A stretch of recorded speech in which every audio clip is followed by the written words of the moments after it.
Très bien. Moi, il est clair que je ne soutiens pas Franck, Olivier. C'est tout. Lui, c'est lui, Olivier Emmanuel. Olivier Franck Emmanuel Biya. Donc, il est comme Mokulu. Il a plusieurs prénoms. C'est son oncle. Bon, je ne le soutiens pas du tout. Il a le droit de se présenter comme candidat. Oui, parce que là, mais c'est pas hygiénique de mon point de vue. C'est pas hygiénique. Papa aura fait 50 ans. Bon, lui, il viendra aussi. François Sitné Dan, bonjour. Bonjour, bonjour, parfait. Et merci de l'invitation. Comment vous allez? Oh, je vais très bien. C'est vrai que après la dernière émission, j'ai été menacé par, je sais pas, peut-être un Camerounais qui vit peut-être en Europe ou au Cameroun, je sais pas trop, dans les réseaux sociaux. Vous avez été menacé. Tout à fait. Et pourquoi vous avez été menacé? Oui, ce dernier est venu dans les réseaux sociaux me dire que je ne dois plus jamais dire que Olivier Franck Emmanuel Biya est le Camerounais le plus aimé. Et il a dit que la prochaine fois que je ferai ça, je verrai ce qui va m'arriver. Ah bon? Tout à fait. Et vous allez encore faire ça? Mais je vous dis que Franck Biya n'est pas l'une des solutions pour une transition générationnelle. Franck Emmanuel Biya est l'unique solution. Et je dis... Cela signifie que vous êtes prêt à assumer.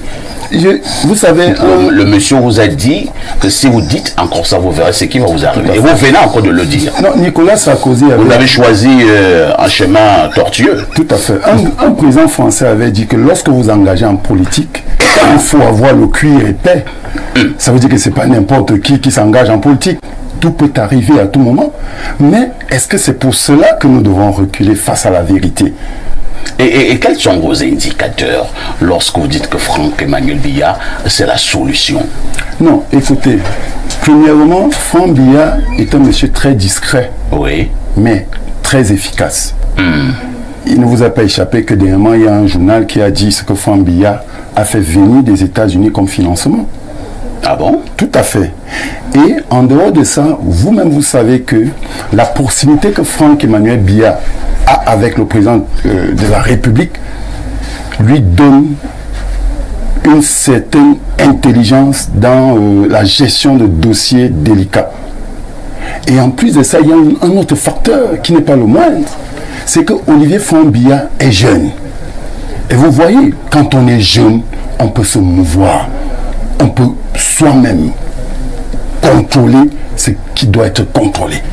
Donc, avec ça, comment est-ce que... Et j'ai oublié une chose, Olivier Franck Biya est d'une probité à nul autre pareil. Oui, Franck Biya est le seul Camerounais qui, malgré le fait qu'il est dans le sérail, il n'a pas de main sale. Il n'y a pas de malversation financière. C'est vrai que la dernière fois, avec l'histoire de Savannah Énergie, on a essayé de lui coller ce scandale au dos. Mais, à vérification faite, on a constaté qu'il n'était ni de près ni de loin concerné par ce scandale. Donc voilà les indicateurs. Et moi je dis, je recommence. Si je suis menacé à cause de Franck Biya, eh bien c'est justement parce que tous ceux qui ont des velléités présidentielles savent que la vraie menace politique, c'est Olivier Franck Emmanuel Biya. Donc moi je ne vais pas m'arrêter. C'est une vision que j'ai et je vais continuer. C'est une vision que vous avez? Tout à fait. C'est une vision que j'ai, Franck Emmanuel Biya. C'est Dieu qui vous a parlé? Je peux dire que c'est une inspiration divine. Une inspiration divine. Le temps nous dira. Vous savez, moi j'aime laisser le temps régler certaines choses. Comprenez un peu. Je sais d'abord une chose. Il n'y a que deux entités qui pourront faire que Franck Biya ne soit pas président de ce pays. Lesquelles? Premièrement, il y a Dieu, le Tout-Puissant, parce que nous en Afrique, nous sommes des croyants.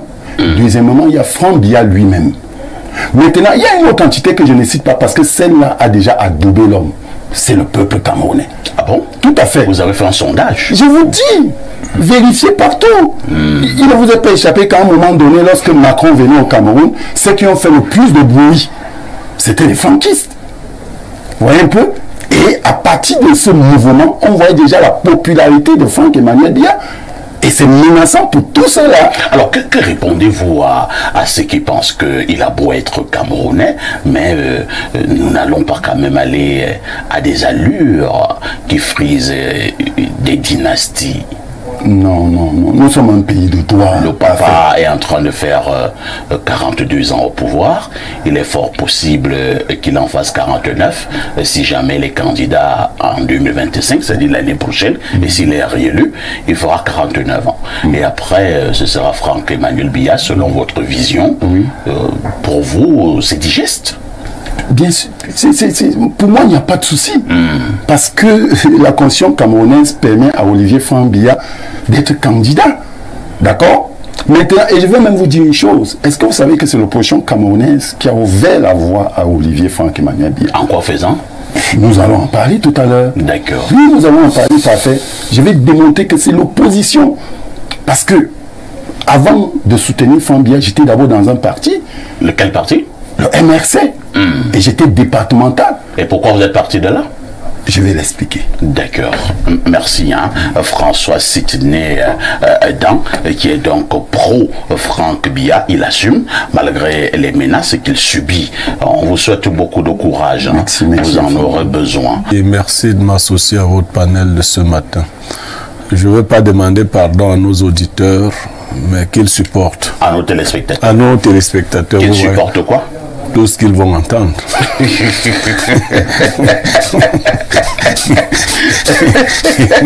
C'est pas pourquoi nos téléspectateurs doivent supporter. Est-ce que nos téléspectateurs vous ont dit qu'ils avaient un problème? Il y a des moments comme ça. Bon, maintenant, pour ceux qui menacent les gens, c'est inutile. Hein. Il faut laisser chacun exprimer sa pensée. Tout à fait.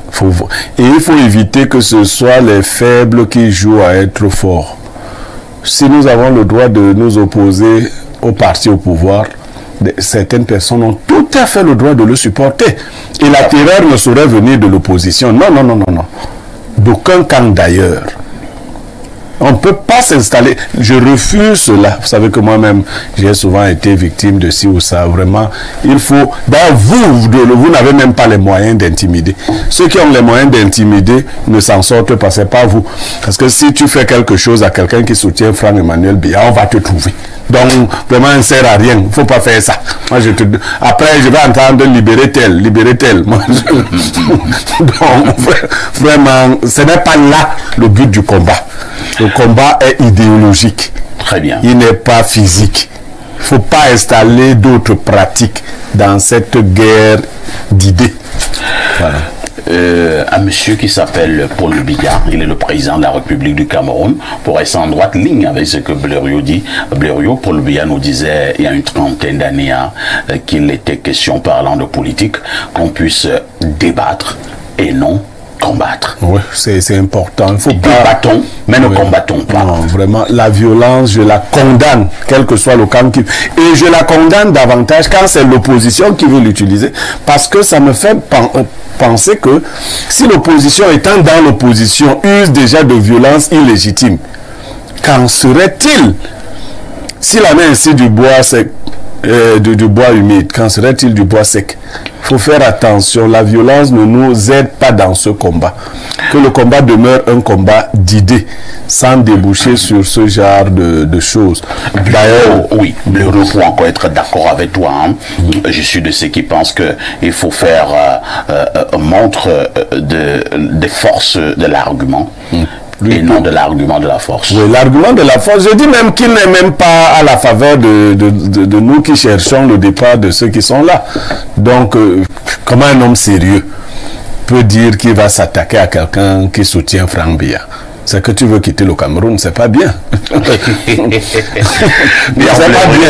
C'est-à-dire, c'est pas une attaque physique. Très bien. Moi, il est clair que je ne soutiens pas Franck, Olivier. C'est tout. Lui, c'est lui, Olivier Emmanuel. Olivier Franck-Emmanuel Biya. Donc, il est comme Okulu. Il a plusieurs prénoms. C'est son oncle. Bon, je ne le soutiens pas du tout. Il a le droit de se présenter comme candidat.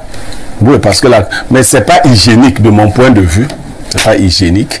Papa aura fait 50 ans. Bon, lui, il viendra aussi. Peut-être voilà également l'écart de la démocratie. Comme chez eux, on ne va pas ouvrir un débat. Hein. Non, comme chez eux, ils ne meurent pas vite. Pourquoi vous dites que ce n'est pas hygiénique? Non, je dis que pour moi, c'est pas hygiénique. Chez eux, ils vivent jusqu'à 100 ans. Est-ce que la Constitution lui donne le droit? Non, chez eux, ils vivent jusqu'à 100 ans. Non, les récents au niveau de la loi, les sons qui vivent à 200 ans, c'est pas important. C'est important. Mais est-ce que la Constitution lui donne le droit? Tout à fait. Je dis, non, je parle de morale. La politique. Est-ce qu'elle a volé? Non. La morale. La politique, telle qu'elle se pratique au Cameroun, elle doit être un peu soft. Mais on ne connaît pas encore ça. Tu vois, lui, il le soutient. Moi, je le soutiens. Est-ce que Franck Biya, en l'état actuel des choses, remplit les conditions d'être candidat? Qu'il les remplisse, qu'il soit candidat. Maintenant qu'on s'assure que l'élection soit libre et transparente. Est-ce que Franck Biya est camerounais? Oui, bien sûr. Oui, Est-ce que Franck peut être candidat? Oui. Est-ce que Franck peut gagner? De mon point de vue, non. Comment? Non, pardon. Pardon. Il faut laisser les trucs comme ça. Maintenant, tu me troubles même. Si vous ressentez...